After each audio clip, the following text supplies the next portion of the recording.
ఇక స్పెషల్ ఎడిషన్లో వచ్చినటువంటి మరి టుడే స్పెషల్లో ఏమొచ్చింది?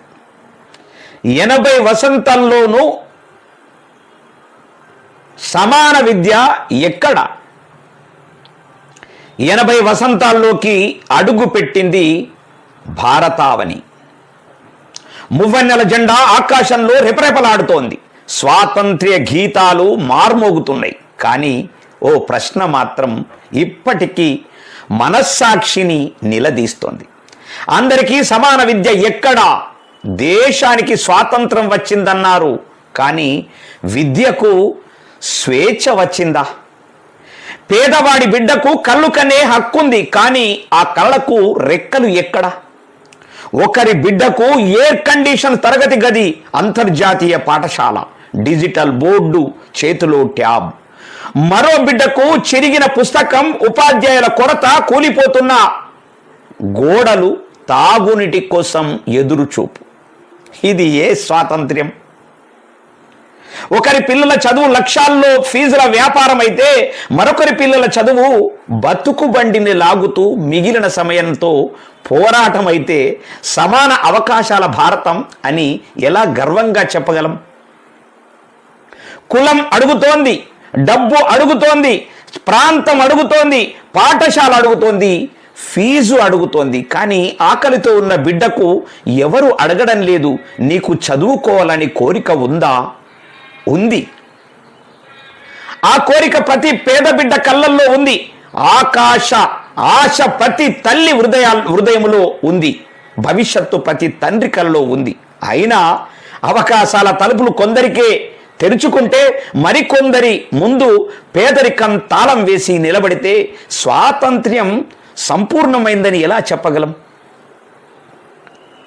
పుస్తకం పేదవాడి చేతిలోకి రాని దేశం, పాఠశాల పేదవాడి అందుబాటులో లేని దేశం, నాణ్యమైన విద్య డబ్బున్నవాడి హక్కుగా మారిన దేశం. అది అభివృద్ధి చెందిన దేశం కాదు.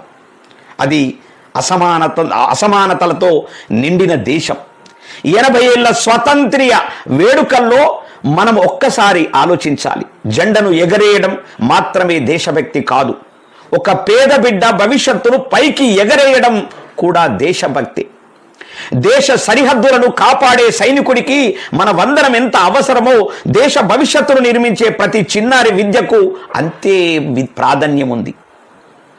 ఒకే దేశం, ఒకే జెండా, ఒకే రాజ్యం అయితే విద్యలో ఎందుకు ఇన్ని తేడాలు?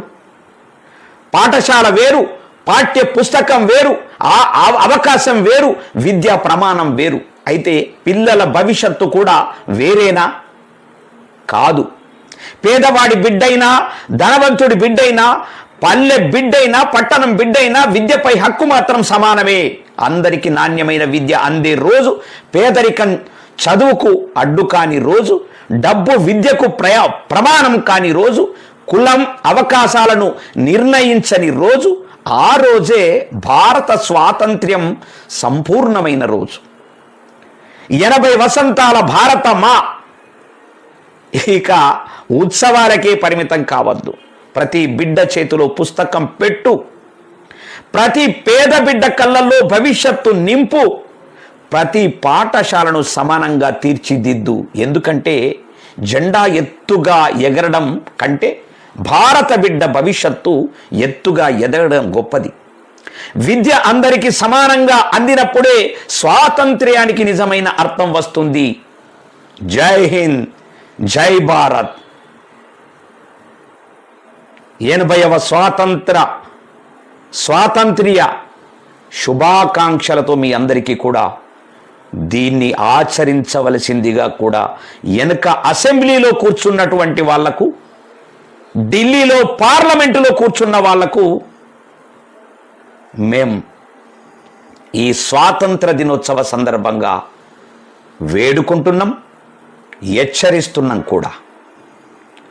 జై హింద్, జై భారత్.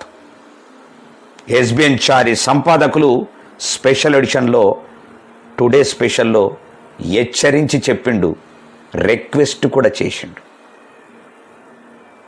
ఆచరించవలసిందిగా రాజకీయ నాయకులకు విన్నవిస్తా ఉన్నాం, హెచ్చరిస్తా ఉన్నాం కూడా.